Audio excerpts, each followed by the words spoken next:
Welcome to the Theology of Love. I'm your host, Tad Noy. I think most of us want to believe we're loving people, or at least we want to be. We want to see ourselves as kind and compassionate. We want our lives to produce something good, but being a loving person means more than having good intentions. It means becoming the kind of person through whom love can move consistently through, even when we're frustrated or challenged. It means we can embody love even when someone misunderstands us or sees the world very differently than we do. This is what makes it so difficult to be a truly loving person. To truly be a compassionate and loving person, we must ask ourselves something different from ourselves. We must ask, what kind of person do I need to become in order to carry love? What has to be cultivated within me so that love becomes more than something I perform when life feels safe and people agree with me? How does love become the natural orientation of my life rather than a behavior that I have to force when circumstances become uncomfortable or challenge me? I think love must be understood as more than an emotion. So let me offer another way to see love. What if love is seen as the fundamental energy beneath life, as the divine current flowing through all of creation? It's what I mean when I speak about God as the ground of all being and as the infinite, unconditional love that flows to me and through me always. I don't create that love, I participate in it. I allow it to move through the temporary form of my life and become visible in the way I treat others and how I respond to difficulty. The metaphor that helps me understand this is how light passes through glass. Love is the light, and each of us are uniquely shaped pieces of glass.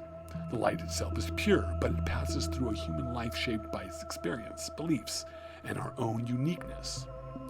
Our fears have touched the glass. Our wounds have left fingerprints. Our desires and beliefs affect the way light moves through it. The cultures that formed us have also added their own colors and textures to it. Our individuality gives love a unique expression. Each piece of glass is positioned differently, and each of one refracts the light in its own way. That variety has value. We're here to allow love to appear through different personalities and different lives.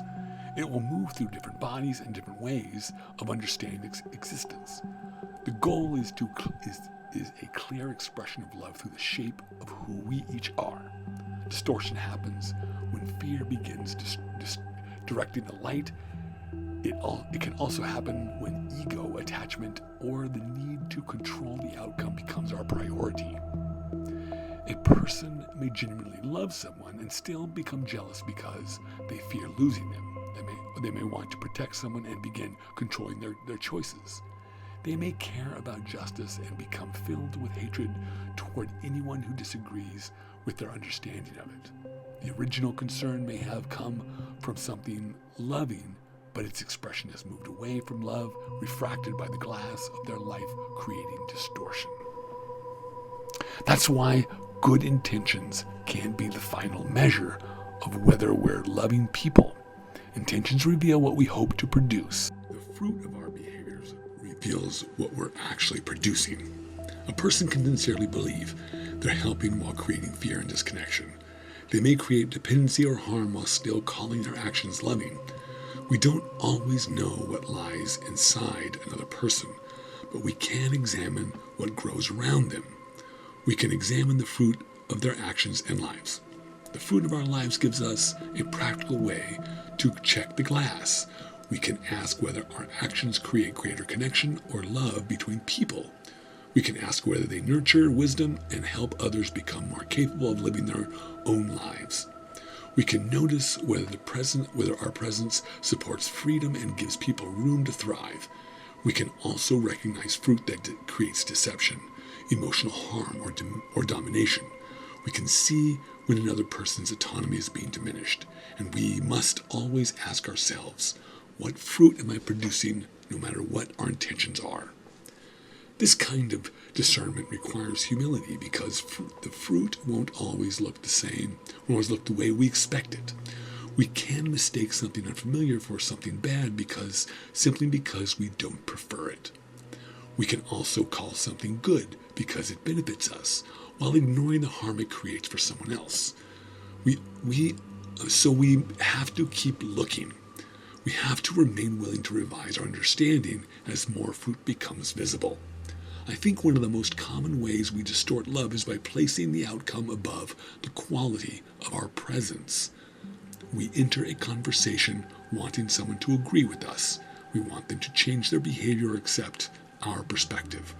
We may want them to stop supporting something we believe is harmful. Those outcomes matter, but in the interaction itself, they must not take precedence. Our first priority has to be remaining oriented toward love. You can't use hatred or anything else but love to produce love in this world. Only love produces love. This means being loving becomes more important than being right. We can still hold our perspective. We can explain it clearly and stand firmly in what we believe. But our perspective doesn't give us permission to turn us into the kind of person we claim to oppose. When we argue against hatred while expressing hatred, we reproduce the same energy we're fighting. When we defend dignity while humiliating someone, we weaken the goodness we say we're trying to create. The end results do not justify the means. How we come to something is just as important as how we get there. We see this often in political and cultural conversations. People begin with compassion for those they believe are being harmed. Then they meet someone with a different understanding, and the interaction becomes angry and disrespectful. The other person slowly becomes less human in their mind. They justify the hostility because they believe their side represents kindness or justice. The desired outcome becomes so important that love disappears from the way they pursue it. A loving interaction doesn't require agreement. It requires us to remember that a person is more important than the idea they're expressing in the moment. Ideas can be challenged and actions can be resisted. Boundaries can be established when they're needed. At the same time, the person remains a human being carrying the same divine source that animates each of us. We can oppose an idea without making the person into an enemy. This is where the inner ordering restarts. We must surrender the need to win and allow the other person to remain in control of their own choices. We share what we see and believe, and then we release the outcome. We all came into this life to have our own experience and to create our own meaning. We all should be able to make choices and learn through the fruit of those choices. Our wisdom may help them, but it was formed through our lives and may not apply to their journey in the same way. Autonomy matters deeply to me because I see it as a part of the image of God within us. The divine becomes manifest through our capacity to choose and create a unique expression of life. Honoring someone's autonomy means honoring the sacred within them. We can warn someone when we believe they're moving towards harm. We can offer our experience and explain what we see. Then love must give them the ability to choose freely. Parenting illustrates just how important this is. A young child usually needs direction because they're still developing the ability to understand consequences. As they grow, love gradually changes from directing those choices to mentoring their thinking. Once a young person can explain what they want, understand the consequences of their choices, and accept responsibility for the result, they need to be allowed to experience the choosing. Love may help them think, but it should give them room to learn and should also stand with them in the consequences without shaming them. That is how a life of true wisdom is built. The same principle applies to adult relationships. Love will give another person dignity, while trust and closeness will grow from the fruit of that relationship produces. Sometimes love is best expressed through shared life together. Sometimes love is best preserved through distance. Sometimes it is necessary in order to continue honoring the divine within someone while recognizing that our lives no longer fit together in a healthy way. Love, at a distance, can still contain regard and gratitude. We can honor that part of the journey we shared and appreciate that what it clarified about us. And at the same time, we can release someone while still recognizing their value, which allows distance to protect love from becoming resentment or hatred. Inner peace is what we are protecting here because it's the inner environment which gives us the ability to respond with love. When we have room to rest, we regain perspective and the ability to honor what we feel without becoming overwhelmed by it. Another person either supports that peace or disrupts it, but they can't create it for us. A loving person cultivates enough inner space to feel anger without becoming cruel. They can experience fear or pain while keeping those feelings from becoming a fire that consumes them. Take anger, for example. It can become retaliation when it reacts automatically in frustration, but it can also become fuel that helps us endure a difficult season or defend a healthy boundary, or a critical voice within us which may have formed as a way to survive rejection or avoid embarrassment. It is also important to note that we must not try to get rid of these parts of us completely. Loving these parts of us means understanding what they are trying to accomplish. The transformation for many of us is using these parts of us to feed discernment rather than harm. Instead, we can allow anger, criticism, or our fears to help us understand ourselves better and what we may need to know in order to live more in alignment with love or the personalities that we desire. This kind of self-love includes the parts we're proud of and the parts we wish were different. We become whole by bringing every part of ourselves into awareness. We look honestly at the reactions and failures.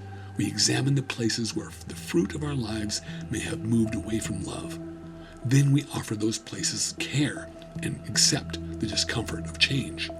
Growth asks us to see beyond our current understanding, and that expansion usually feels uncomfortable and unfamiliar in the beginning. We must always remember that our failures are the greatest mentors we have. For example, they show us where our sense of safety can pull our moral compass away from what is right. It reveals the identities we're protecting and the emotions that can overtake our intentions. A breakup or a damaged friendship can teach us something. A failed job or a painful reaction can do the same when we're humble enough to ask what part we played and what that experience revealed to us. Wisdom grows within us when we can take responsibility for our part of our experiences without making ourselves the whole problem. Something unfair may have happened to us, and we may still have something to learn about how we responded. The goal is understanding ourselves deeply, not to find blame or figure out who was at fault. Humility keeps us teachable. Courage helps us remain present while we change patterns that are no longer serving us. I find the biblical idea of missing the mark helpful here. I think of love as a bullseye, and our actions are like the arrows we release into life. The fruit shows us where the arrow landed. The distance between where it landed and the loving center we are intended to reach is what I think of as the sin distance. The purpose of seeing that distance is calibration. We observe it so we can adjust and aim again. Now, Yeshua gave us a clear center for that aim when he said to love God with all our heart and mind and to love our neighbor as ourselves in Matthew 22:37-40. He said the law and the prophets hang on these two commandments. Now, I understand those teachings as one movement because loving other people is one of the ways we love God. Each person is a unique expression of the divine. So the way we honor each person reflects the way we honor the God and the divine within them. I use Yeshua as a kind of measuring stick in my own life. I look at it, at the way I understand his ministry, and ask how my actions compare with that orientation to love. I don't use him to avoid thinking for myself. I use his life to challenge my thinking. I ask where my logic has holes and where fear is trying to sound wise. I ask where my desire to be right is producing fruit that looks very different from love. Now, ancient philosophers have also understood character as something we practice. Aristotle believed virtue becomes a part of us through repeated action. We become courageous by practicing courage. We become generous by practicing generosity. In the same way, we become more loving by repeatedly reordering ourselves towards love, especially in the moments when another reaction would be easier. This means we never really arrive at the point we can say, I am a loving person, so everything I do must be loving. Love is a lifelong orientation. We keep checking the fruit and cleaning the glass. We notice when our compass has been pulled away by fear or pride. We recognize when safety or the desire for control has become our highest priority, and then we turn ourselves towards love again. Even necessary actions may require this reorientation. A person may have to defend themselves or protect someone they love from immediate danger. They may have to take a tragic choice because the circumstances leave very little room. In those moments, I think love asks them to honor the gravity of the moment afterward. They can recognize the value of the life affected and refuse to let necessity harden their heart into hatred or indifference. The goal is responsiveness rather than moral perfection. We reflect on what we've done and care about the lives we've touched. We keep our heart oriented towards the loving center. This kind of reverence keeps us from becoming casual about harm, even if we feel compelled to do it. It allows sorrow to deepen our respect for life without turning it into shame or self-hatred. All of this rests on a deeper understanding of what we are. I believe our bodies and personalities are expressions of something eternal. Our physical lives are like avatars through which a deeper consciousness participates in this world. That consciousness participates with what most of us call God, or as I like to say, the ground of all being, and we get to share in that an infinite current of unconditional love. I believe we enter this life with a kind of forgetting. We lose the direct awareness of who we are at the deepest level, so existence can express itself through many perspectives and meanings. Some people remember that divine connection clearly, while others sense only fragments of it. Compassion asks us to want the fullest divine expression to emerge through each person, while accepting that we cannot control the form it takes. We support the good we can see and remain humble about the larger picture beyond us. I trust that unconditional love is the current beneath the whole universe. We can move with it, drift away from it, and return to it again. We can create painful experiences within the part of life we directly touch, but we can't finally overturn what is eternal. In the long run, I believe all of us are carried back into the love from which we came. We all go back to God, if you will. That belief gives our choices a meaningful place.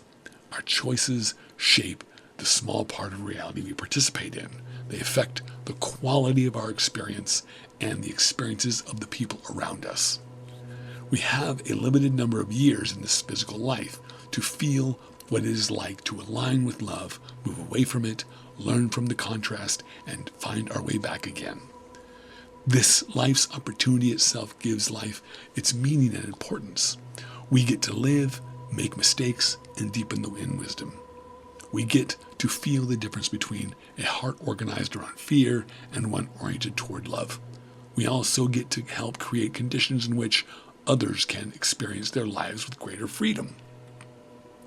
Love is communal by nature. It naturally wants for another person what it wants for itself. It wants the divine expression within them to have space to emerge. Their flourishing adds something to the world that our life alone could never create. Each person becomes another angle from which the light can enter existence. So, who do we need to become to carry love? We become people who are willing to keep cleaning the glass. We examine the fruit of our lives and remain humble enough to change direction. We place love above the need to win. We honor autonomy because we recognize the divine within every person. We allow failure to teach us, and we love every part of ourselves enough to bring it into the light. Most of all, we become people who keep reorienting ourselves. To me, to be the most authentic in this life is to know that love is the direction I want to choose in each interaction, and the center I always want to return to when I lose my way. The compass may move, and life may leave new fingerprints on the glass, but my work is to notice, to clean, and to aim again. Maybe carrying love means becoming transparent enough to let it move through us. Then the people around us don't simply hear us talk about love. They experience more freedom in our presence and feel more honored in our humanity. They're giving room to become the unique expression of the divine they became here to be. And perhaps that's the clearest answer I can give. The kind of person who can carry love is the kind of person who continually chooses to become a clearer expression of it. Well, thank you for joining me for this study on what it takes to hold love in our lives. Please let me know what you think. I am genuinely interested in what you have to say and what you think about these topics. I am always willing to reconsider my own point of view. Thank you again, and I wish you all love and peace, and we'll see you in the next study soon.